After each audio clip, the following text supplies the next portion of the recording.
हमीरपुर के होटल हमीर में नेता प्रतिपक्ष जयराम ठाकुर ने ईद त्योहार पर केवल मुस्लिम महिलाओं के लिए एचआरटीसी में फ्री बस सुविधा को घेरा है।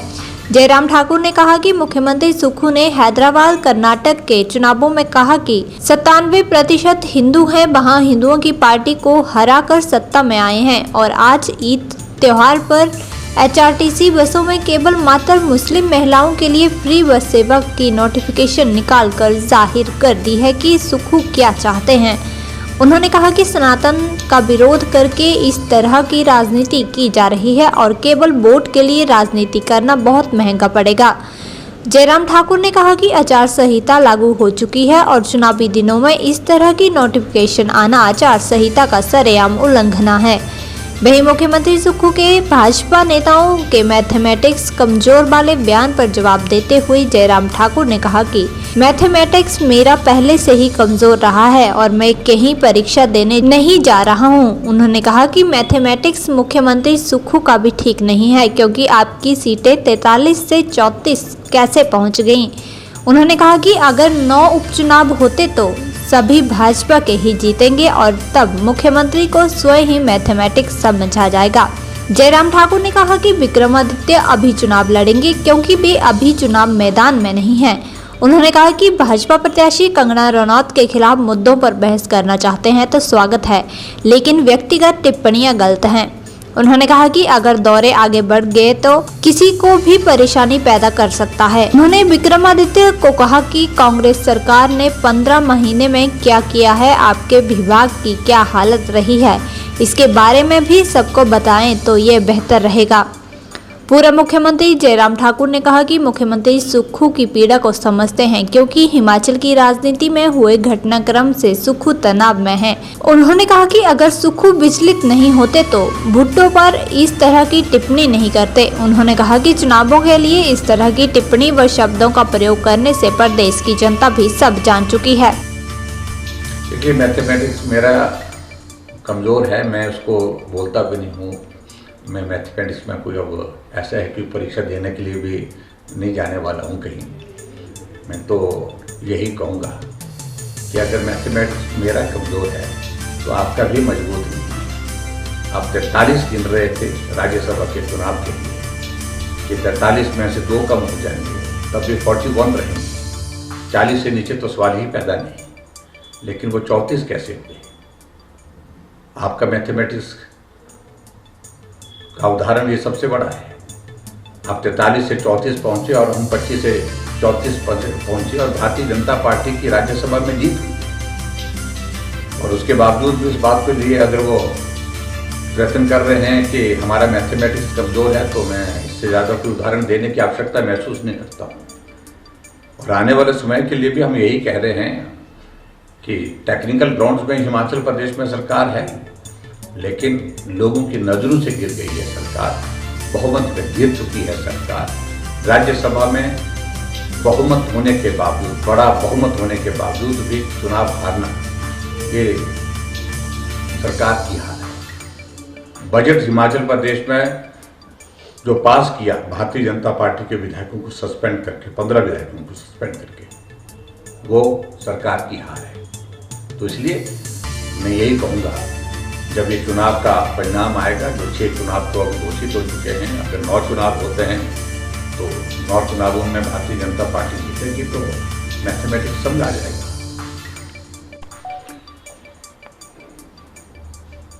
देखिए, बहुत अच्छी तरह से सब लोग इस बात को जानते हैं, जब हिमाचल प्रदेश में विधानसभा का चुनाव हुआ और उस चुनाव में कांग्रेस पार्टी की जब जीत हुई, सुखविंदर सिंह सुक्खू जो मुख्यमंत्री बने, तो उनका पहला स्टेटमेंट ये था कि हिमाचल प्रदेश जहां 97% यानी कि 97% हिंदू हैं, वहां हिंदुओं की पार्टी को मैं हरा करके सत्ता में आया।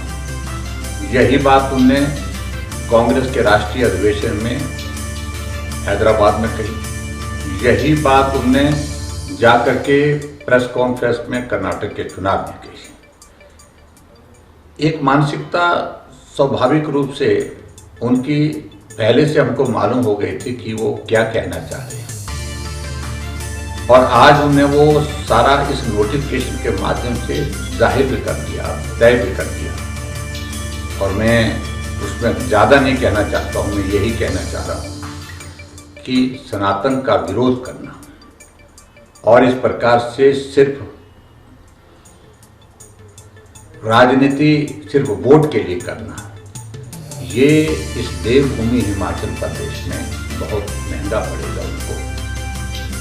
मैं किसी पर कोई टिप्पणी नहीं कर रहा हूँ, लेकिन चुनाव की आचार संहिता लागू हो चुकी है पूरे देश में, और उसके बावजूद इस प्रकार का नोटिफिकेशन चुनाव के दिनों में आना, ये मॉडल कोड ऑफ कंडक्ट का भी वायलेशन है।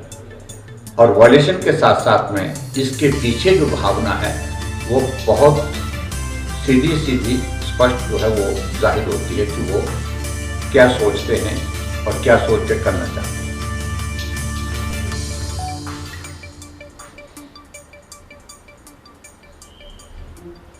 मैं अभी विक्रमादित्य के बारे में कुछ कहना नहीं चाहता हूँ। मुझे मालूम नहीं वो चुनाव लड़ेंगे या नहीं लड़ेंगे, उनकी पार्टी का फैसला जब होगा उसके बाद आगे की बातें होंगी। लेकिन मैंने यही कहा है कि भारतीय जनता पार्टी की कैंडिडेट कंगना रनावत हैं,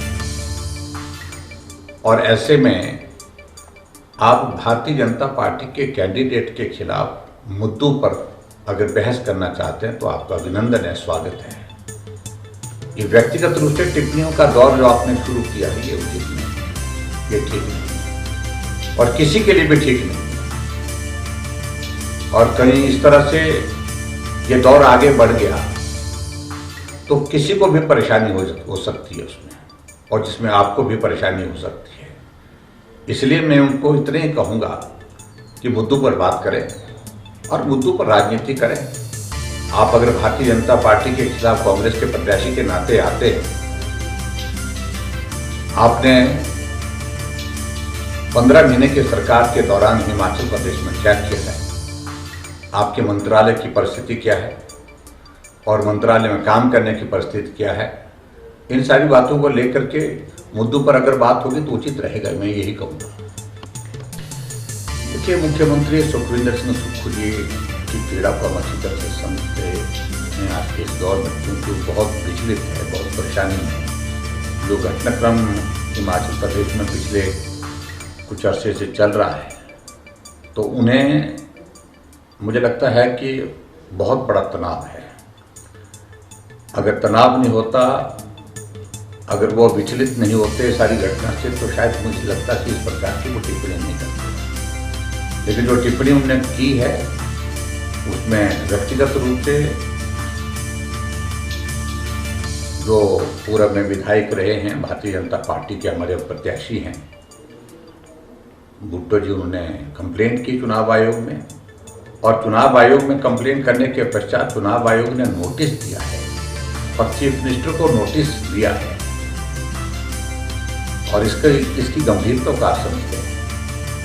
और जिस तरह से उन्होंने विशेष तौर से जो बात कही है पर्टिकुलरली, वो एक तरह की धमकी है, और उस धमकी के चलते इस देवभूमि हिमाचल प्रदेश में सब लोग स्तब्ध हैं, हैरान हैं कि ऐसा नहीं होता था। लड़ाइयाँ होती हैं चुनाव के दिनों में, बहस होती है, भाषण एक दूसरे के खिलाफ होती है, आरोप प्रत्यारोप होते हैं, लेकिन इस प्रकार के शब्दों का इस्तेमाल नहीं हुआ करता है। तो ये मुझे लगता है कि उनकी फ्रस्ट्रेशन है, उनकी एक विचलित होने की एक तस्वीर हमारे सामने है। सर